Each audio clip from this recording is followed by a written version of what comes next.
Osborne House, Isle of Wight. The 22nd of January, 1901. The bed is small. The woman in it is physically tiny and frail and has been drifting in and out of consciousness for hours. She is not making a speech. There is no last coherent monologue, whatever you have seen dramatized. The record is sparse on that point, and the honest version of this scene is quieter and stranger than the invented one. A man in uniform is kneeling at the side of the bed, holding her right arm up so that she can breathe more easily. He holds it by the accounts Miranda Carter and Jane Ridley draw on, for something close to 3 hours. He is her grandson. He is also the German emperor. At the foot of the bed stands a man in his late 50s who has been waiting for this room. And for what happens after this room, since before most of the people in it were born. Someone brings in a small dog, a Pomeranian named Turi, and lays him on the blankets because she has asked for him. Around them are her surviving children. Not all of them. 5 of the 9 she bore are in the house, or accounted for at Osborne that day. The man at the foot of the bed, and 3 sisters, and a soldier son. There is one daughter who is not there and cannot be there, and everyone in the room knows why. She is in Germany. She is 60 years old. She has been ill since 1899 with breast cancer that has spread into her spine. And she is too ill to travel, and she will be dead herself within 7 months. The woman in the bed is Queen Victoria. The grandson holding her arm is Wilhelm II. The man at the foot of the bed becomes King of the United Kingdom the moment she stops breathing, and his name is Albert Edward. And it is about to stop being Albert Edward, and the daughter who could not come. The eldest of all 9, the one who was heiress presumptive to this throne for exactly 3 months in 1841 before a brother arrived and took it, is Victoria, Princess Royal, Empress Frederick of Germany. Already dying herself. If you only know the grandmother of Europe version of this family, the tidy story where 9 glittering children are married out across the continent to buy peace, and then live long, gilded, dutiful lives in the shadow of their mother's monument. You have been sold about 1/3 of their actual lives. Here is what this video argues. The story of Queen Victoria's 9 children after her death is not an imperial afterglow. It is a sequence of truncated survivals, 1 short reign, several very long and very odd retirements, and the deliberate, decades-long destruction of the family's own primary record by one of the daughters in a fireplace. 1 volume at a time. And there is a problem with the premise built into the title, which we are going to deal with immediately rather than pretend it isn't there. 3 of the 9 never had a life after her at all. They were already in their graves when she went into hers.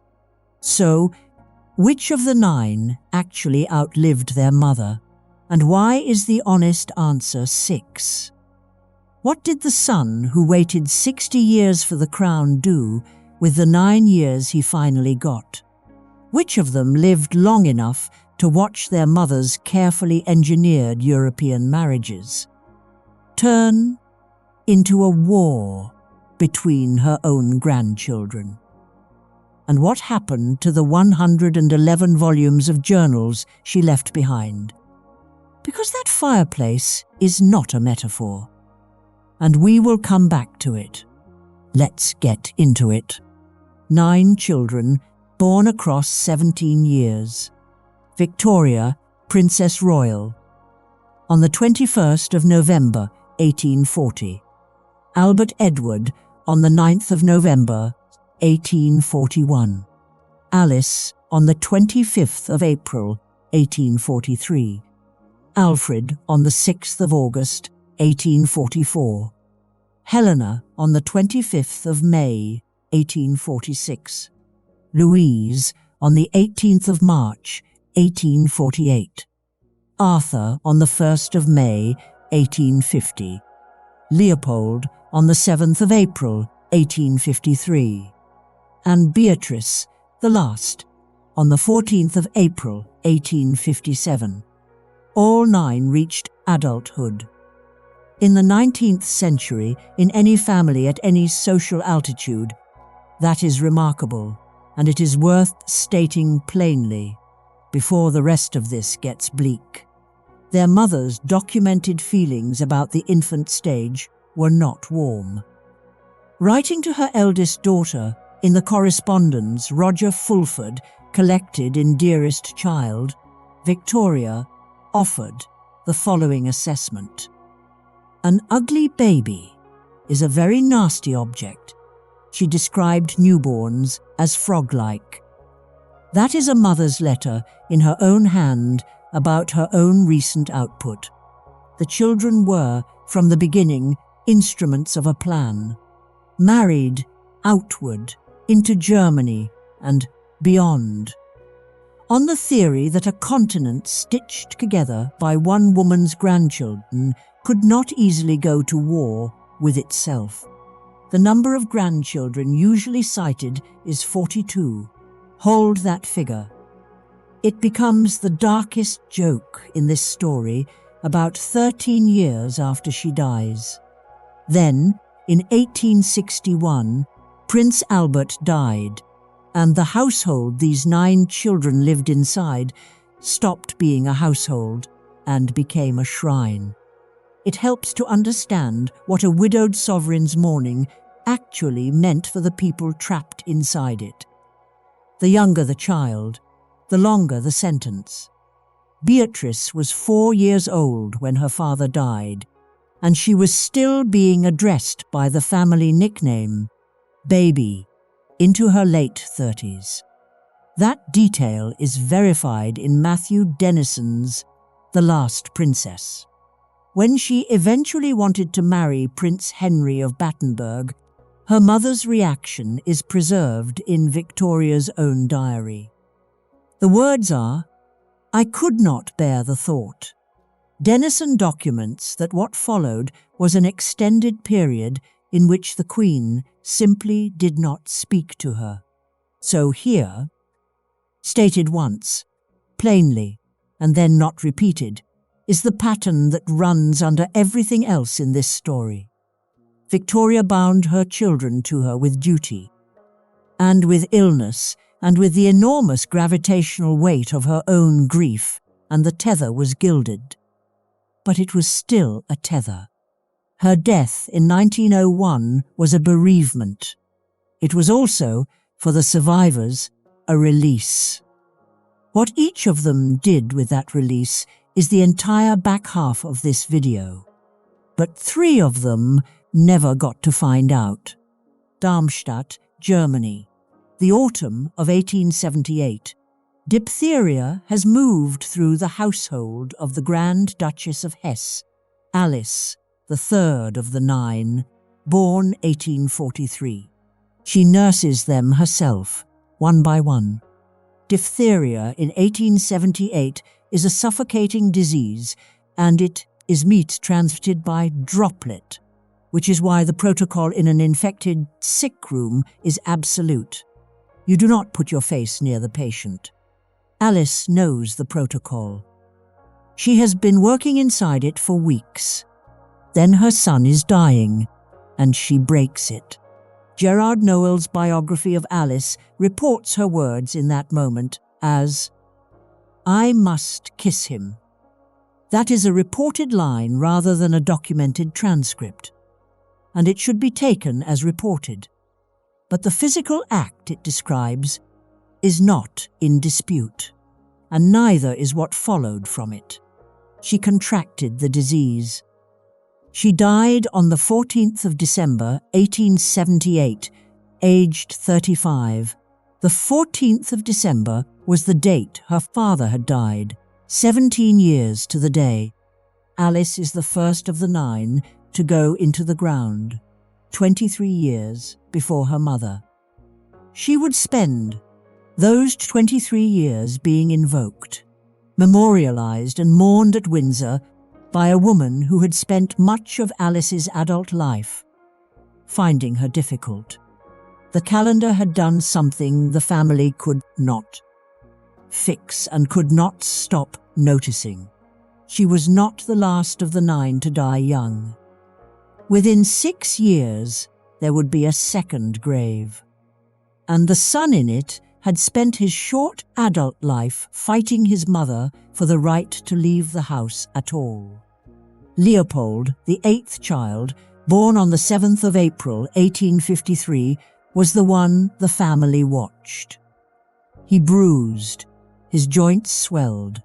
Small injuries in Leopold produced consequences that small injuries in his brothers did not. And the family medical history documents the condition he carried. The bleeding disorder that would follow the female line of this family out into Europe and do a great deal of damage there. In the 1850s, there was no treatment for it.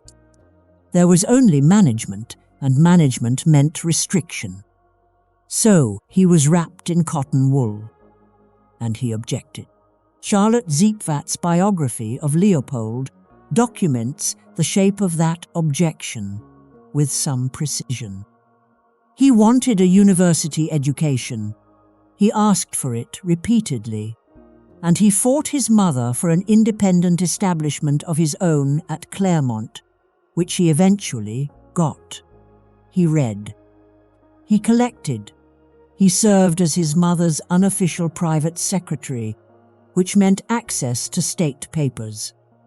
Access his eldest brother, the actual heir, was still being denied. Consider that arrangement for a moment. The son, who could not safely fall down a flight of stairs, was reading the government's correspondence. The son, who was going to inherit the throne, was not. In March of 1884, Leopold was at Cannes. He was 30 years old, married, with a small daughter and a wife pregnant with a son he would never meet. He slipped on a staircase. He died on the 28th of March, 1884, of a cerebral hemorrhage. That is the second of the 9, and the youngest at death. And the exact contribution of his disorder to that final bleed is one of the details where the later dramatized accounts run ahead of the contemporary medical notices. So we will take the notices at their word. A fall, and a hemorrhage in the brain, and a man of 30 dead in the south of France, 16 years before his mother, which brings us to the third grave. And this one arrives so close to Victoria's own that the 2 deaths almost touch. Alfred, the 4th child, born the 6th of August, 1844, went to sea. He was a professional naval officer, which in a royal son of this period was not decoration. It was a career, and it kept him away from Windsor for long stretches, which may be the most eloquent fact anyone has ever recorded about him. And then, in 1893, he inherited a German duchy, Saxe-Coburg and Gotha, his father's own, and became a reigning sovereign in a country he had not chosen, in a role that was essentially a permanent posting away from the navy that had defined him. John van der Kiste's biography of Alfred reports what happened to him after the death of his only son. He drank heavily, and he effectively abandoned his marriage. That is a reported account rather than an official record, and it should be weighted accordingly. what is not in dispute is the medical outcome. He was diagnosed with cancer of the throat. He died on the 30th of July, 1900, aged 55. His mother had 6 months left to live. So 3 of the 9 gone before her.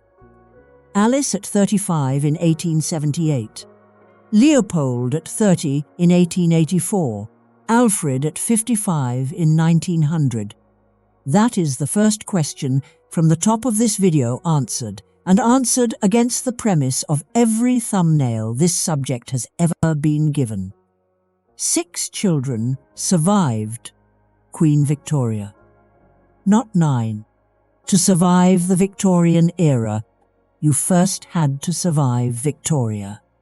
And now we are back in that small bedroom on the Isle of Wight.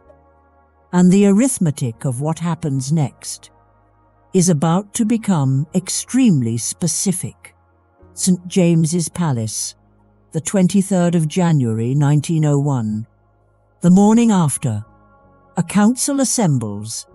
This is the Accession Council, and its function is not to choose a king. That has already happened, automatically, in the instant of a death, in a house, on the Isle of Wight the previous day. His reign is deemed to have begun on the 22nd. The council exists to recognize and proclaim what the law has already done without asking anyone's opinion. The man they are there to proclaim is 59 years old. He has been Prince of Wales since he was 1 month old. He has spent the whole of his adult life as an heir with no function, kept at arm's length from the state papers his younger brother had been reading. And he is now, finally, the sovereign. And the first substantive thing he does as king is decline his father's name. He has been Albert Edward for 59 years. His father's name came first for a reason. His mother had intended a dynasty of Alberts stretching forward indefinitely. A monument in the form of a regnal list. He proclaims himself Edward VII. The London Gazette carries the proclamation, and his own stated position on the choice, which is that he did not undervalue the name of Albert. He simply was not going to reign under it. One name changed. Nothing else about the succession required changing at all. And this is where the internet gets the 1901 story wrong with real consistency. Here is how the mechanism actually worked. The crown descended by primogeniture among the sovereign's legitimate Protestant descendants in the framework set by the Act of Settlement of 1701 and the statutes around it. Sons came before daughters, and older before younger. That is the whole of it. No instrument was required in January 1901 to place Edward on the throne. And none was issued, and nobody had to be passed over, because the passing over had happened 60 years earlier. You will find a version of this story circulating in which the eldest of the 9, Victoria, Princess Royal, the woman lying ill at Friedrichshof, was somehow displaced in 1901, cheated out of a throne at the moment of her mother's death. She was not. She was heiress presumptive for the first year of her life. From her birth in November 1840 until her brother arrived in November 1841. And the arrival of a brother ended it exactly as the law said it would. She was displaced as an infant by a baby, and she lived 59 further years knowing it. The Accession Council of 1901 did not mention her, because as a matter of law there was nothing about her to mention, and the 2013 legislation that finally removed male preference has no retrospective reach whatsoever. It does not reopen 1841 or 1901 or anything else. So the crown went where it had always been going to go. The question was what the man now holding it would do with it and how long he would have. The answer to the second half of that was 9 years. But before we get to his reign, there is the matter of what was happening in Germany that spring. Because while London was proclaiming a new king, the dying Empress Frederick was arranging, in daylight and with total calm, to get her own life's correspondence out of her son's country before he could seize it. Schloss Friedrichshof, Kronberg, Germany, February 1901. An English courtier is shown upstairs during ordinary visiting hours. No cloak, no darkness, no whispering. This is a scheduled call on a sick woman, in daylight, in a castle full of household staff. The woman in the bed is 60 years old and dying of cancer that has gone into her spine. She has been dying since the diagnosis in 1899, and she has known for some time roughly how long the process has left to run. She has something for him to take. 2 boxes, black, wrapped in dark oilcloth and bound with cord. Inside them is her correspondence. The letters of a woman who had been Princess Royal of the United Kingdom, then Crown Princess of Prussia, then German Empress for 99 days, and who had spent decades writing candidly home to England about what she was watching happen in Germany. She wants them out of Germany. Specifically, she wants them out before her son can get them. Her son is the German Emperor, the same man who 3 weeks earlier had knelt at a bed on the Isle of Wight, holding his grandmother's arm for 3 hours. Hannah Pakula's biography documents her fear that he would seize the letters after her death, so the boxes go out of the castle labelled as books. They pass the Kaiser's guards. Nobody opens them. Nobody unpacks them on a table. Nobody searches the courtier's luggage. And there is no midnight dash to a station. The sources are clear that the boxes simply left. In the ordinary way, because a visiting Englishman carrying a couple of parcels of books out of a castle is the least interesting thing happening that day. The courtier's name is Frederick Ponsonby. He recorded the whole transaction himself, decades later, in his memoirs. The letters survived because of it. The Empress Frederick died at Friedrichshof on the 5th of August, 1901.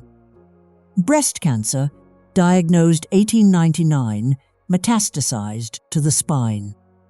She was 60 years old, and she had outlived her mother by less than 7 months. And since we are here, you will find versions of this story online.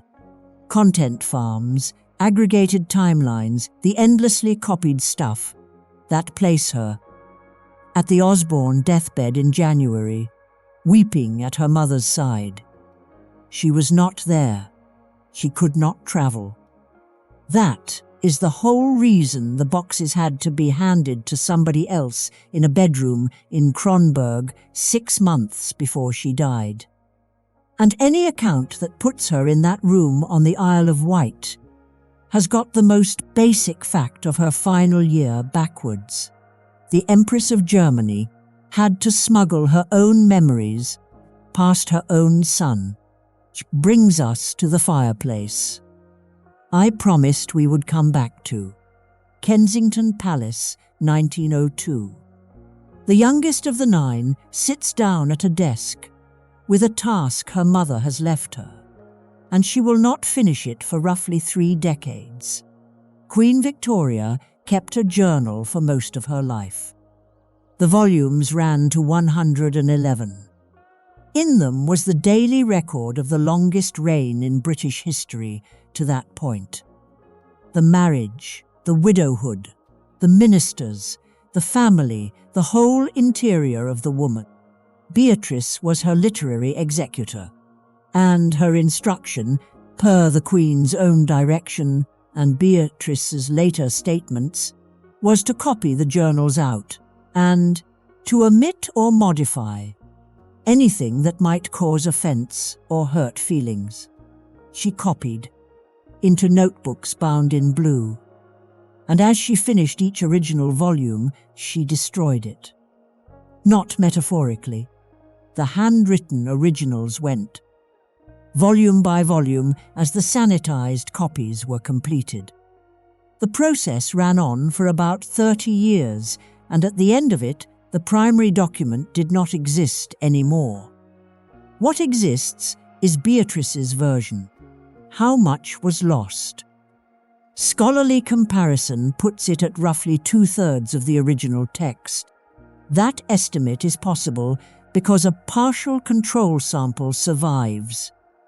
The earlier Escher typescripts, which cover only up to 1840, taken before Beatrice's work began. Set the two side by side and the pattern of excision is visible. Intimate material, potentially embarrassing material, gone. Now, why she did it is genuinely contested. So let's do this properly. The establishment version goes like this. Beatrice was executing an explicit instruction from her mother, who had told her precisely what to remove, passages that might give offence, and who intended the journals to survive in a form fit for family and public reading. Beatrice was, on this account, the most obedient of 9 obedient children performing one last act of obedience, and the destruction of the originals was simply the endpoint of a normal Victorian editorial practice applied at industrial scale. The instruction is documented. Beatrice said so herself. The revisionist version goes like this. 30 years of burning is not editing, it is concealment. On this reading, advanced in various modern popular accounts building on the documented scale of the excision, Beatrice was burying specific material, the family's medical realities, the Queen's relationships, whatever the household had spent decades keeping out of the papers. Matthew Denison's The Last Princess documents the sheer relentlessness of the operation. And the argument runs that nobody spends 3 decades at that desk to spare a stranger's feelings. Which version is correct? Probably some version of the first one, with the second one's suspicions unresolvable and likely to stay that way. The instruction is on the record. The motive as stated is on the record. The scale is on the record. What is not on the record, anywhere at all, is an inventory of what was actually destroyed. Nobody made a list. So, every article you will ever read that tells you confidently which scandals Beatrice burned is describing the contents of a fire that went out 90 years ago. Those passages are not hidden. They are gone.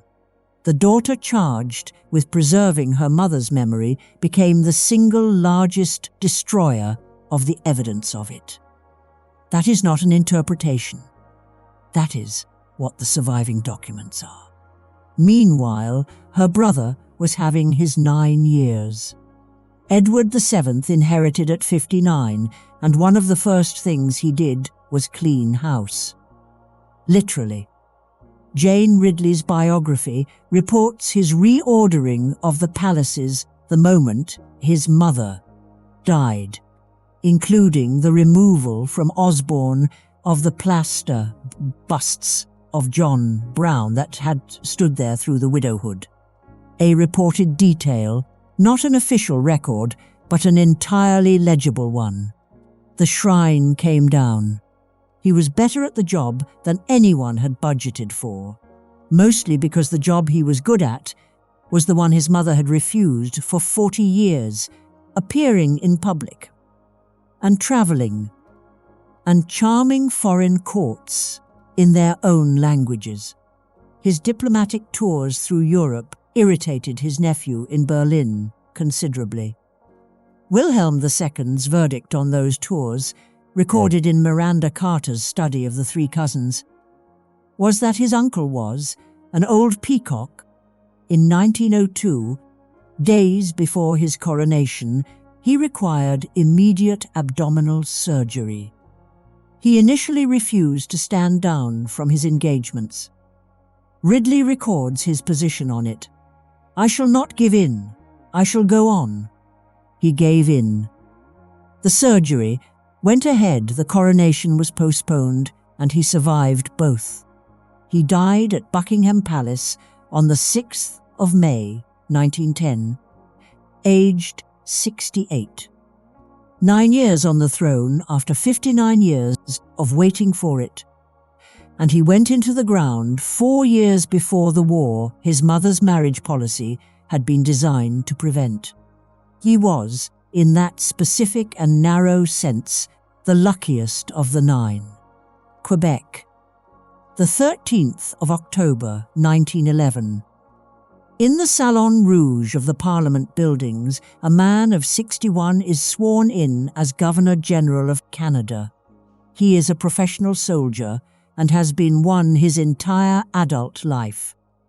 And he is the first member of the British royal family ever to hold the post.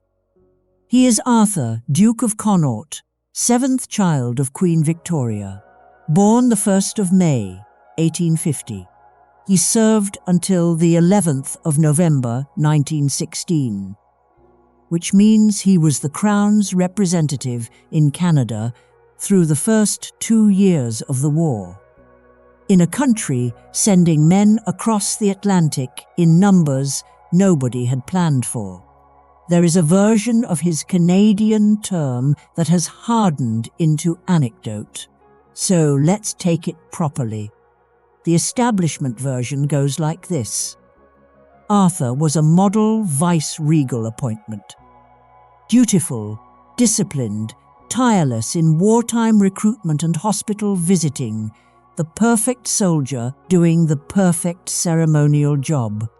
Noble Franklin's biography, drawing on the record of a very long public career, gives you a man of absolute correctness who did what he was told for 70 years. The revisionist version goes like this. Arthur was a royal duke who arrived believing the office carried more authority than it did, and he collided with elected Canadian ministers over the conduct of the war effort and the limits of his own role. A genuine constitutional crisis in a dominion at war. Dressed up afterwards in the language of tact. Which version is correct? Something between them, weighted toward the first. The tension is documented. Contemporary political criticism of him exists, and it was amplified in later narrative histories until it acquired a drama it did not have. What does not exist in the record is a formal crisis. No resignation, no constitutional rupture, no moment where the machinery broke. Friction between a Victorian prince and a modern elected cabinet is not the same thing as a crisis. And the second gets asserted a great deal more often than the first gets demonstrated. He came home in late 1916 to a country where his mother's other design was coming apart in public. Because this is where the 42 grandchildren stop being a charming genealogical statistic. Victoria had married her children outward across Europe on the explicit theory that a continent of cousins could not go to war with itself. By 1914, Her grandchildren included the King of the United Kingdom, the German Emperor, and the Empress of Russia. Miranda Carter's work on exactly this triangle documents the outcome. The family network, built as Europe's shield, became the roster of its principal combatants. The family's response in 1917 was to change its name. The proclamation established the House of Windsor, and the British royal family gave up its German titles and designations. It is worth being precise about what that did and did not do, because it gets overstated. It changed the name of the house and the styles in use, and it retired subsidiary German designations carried by relatives, Helena's family among them.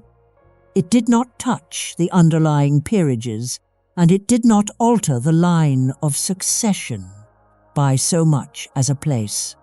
Helena, the fifth child, born the 25th of May, 1846, is the sibling this story routinely forgets, which is a failure of the sources and not of her. She had spent decades on nursing.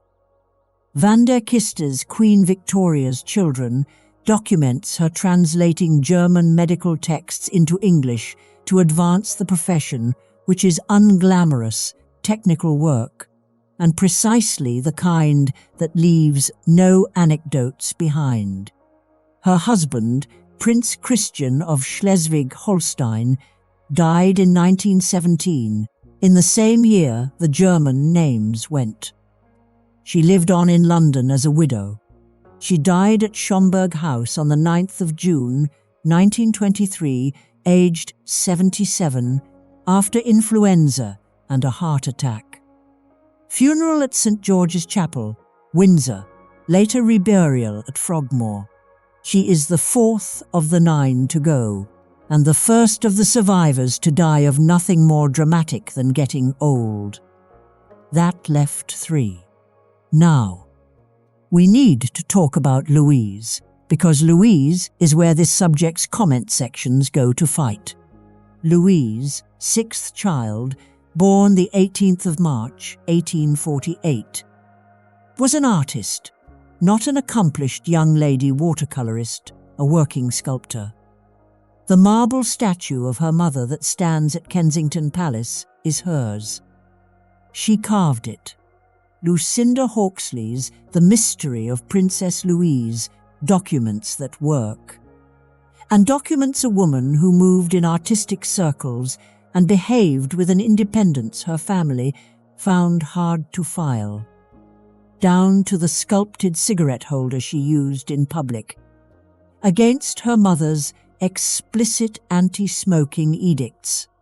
And then there is the other Louise, the one the internet prefers.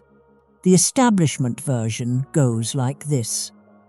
Louise was an unconventional royal daughter with a genuine artistic career and a childless, distant marriage to the Duke of Argyll, whose independence read as scandalous to a court where daughters did not have careers at all.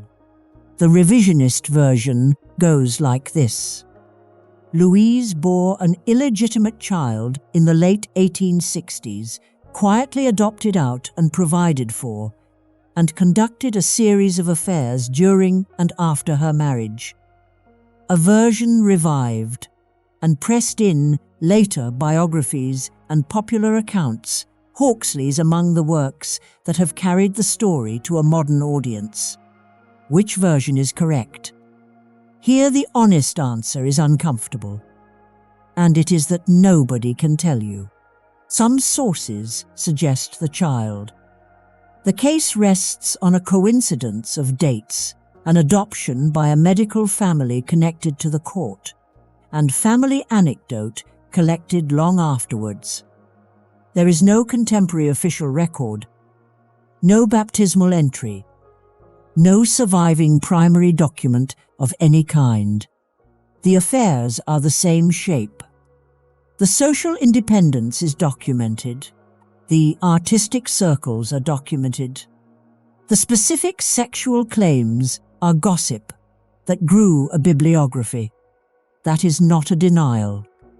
It is a statement about what survives, and what survives is not enough to say it on air as fact. She was the longest lived of the 9, jointly. When war came again in 1939, she was 91 and living at Kensington Palace. And she stayed there. Medical advice was against moving her.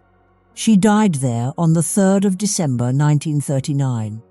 Arthur went next, at Bagshot Park, on the 16th of January 1942, also aged 91. Franklin's biography records the detail that says everything about the last stretch of his life.